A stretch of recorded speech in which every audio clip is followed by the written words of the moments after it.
first opened out here. Well, they weren't out here. They were down here on Chestnut Street. Yeah. And he ordered a pizza. I don't know if it was him or one of his friends ordered a pizza. When the guy came to deliver it, they fucking robbed the pizza delivery driver of all his money. I thought about doing that before. Plus, they fucking robbed the pizzas. And the only reason why they got caught is because, like idiots. They ordered it to their house? No. They fucking rob everything. They go to some chick's house. They do whatever they're doing. Partying and shit, you know what I mean? Fuck, go leave. They take 2 of the pies with them. They're walking down the street carrying 2 domino boxes. The cops see them. So they came back and fucking stopped. They wanted to fucking, then they called Domino's. Yeah. Because the time's right on the side of the box. Yeah. So they called Domino's, and Domino's like, well, they're some of the pies that got stolen. So they ran away. And then my cousin fucking gave us up. I mean, he was only 16. Gave us up. And when they went up there, they found 11 Harleys in the barn. So I was 12. And my mom called my Uncle Donnie, because he was home on leave. And he was up at Washingtonville at my grandparents' house. And because the cops came to me first, because I was here in town. And all the bikes were stolen between here and St. Louis Road and North. And fucking they came to me first. I denied everything. Yeah. I mean, I was like 12, but I still knew to deny it. Yeah. Well, my cousin George, he was telling fucking everything. And then my mom called my uncle. Well, Ryan, that's my uncle's brother, son. He lived in Hawaii with me.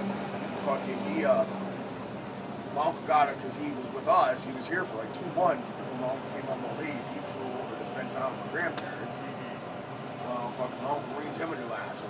Fucking, the judge gave me, didn't give me probation. Just all 11 bikes that were stolen, all 11 bikes were returned. Gave us all a hefty fine. I forget what my fine was, like $2,500.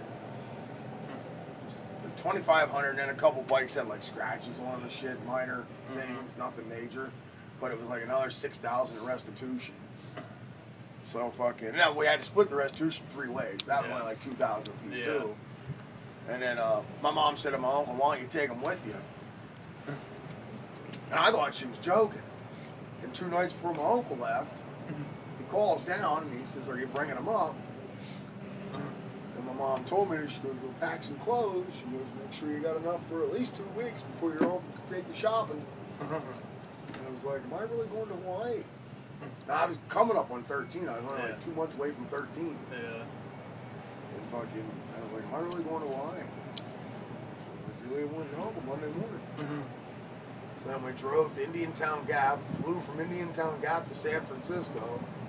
And then all in a military plane, on those big jumbo planes, cargo planes, whatever you want to call them. Fucking seats are right up along the side, not rows, they're right up along the side. Yeah, C-130.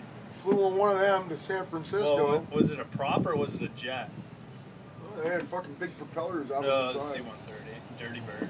And loud as a motherfucker. Oh yeah. And they're not pressurized. Flew from here to San Francisco, and then we spent a day in like the whole day and night. And then next morning we flew from San Francisco straight to Hawaii. Yeah, it's cheap. It's just like as space needed, or whatever. When they like, you can do that when you're in the Army. Just like go to like an Air Force base and be like, "Where are you guys going?" I'll go there. Yeah, that's what my uncle. Because when I flew home by myself. He flew me from Hawaii to San Francisco, and then I flew from San Francisco to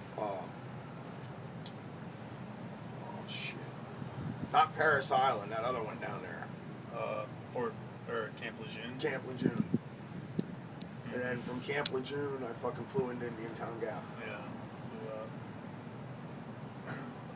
And the only reason why I was able to do that is because I was considered a military child, because my parents relinquished custody rights to my uncle for him to be able to do what he, because how far is Hawaii from here? Fucking like 8,000 miles. Yeah, something like that. You know what I mean? I biked it.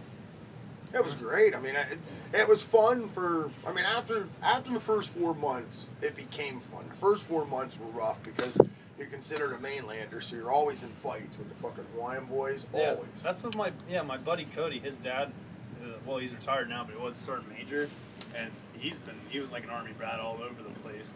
He said when he went to Hawaii, all he did was fucking fight all these kids. Constantly, every day Yeah. you're in a fight, every day. That's what he said.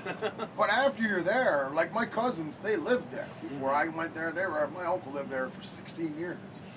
And he went from when he got stationed in Sanford, well, that Marine base right above San Francisco. So I went out there with him for 2 months too. I just went out to visit. Yeah. He came home on leave, on like a 3-week leave. He'd save up his leave. And I asked if I could go back just to visit.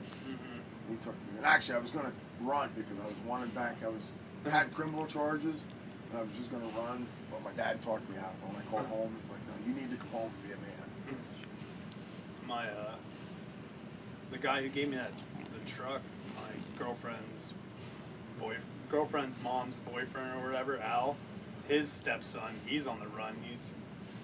He got 2 consecutive DUIs, and then he broke into this dude's house and beat the shit out of him for drug money, and the guy called the cops.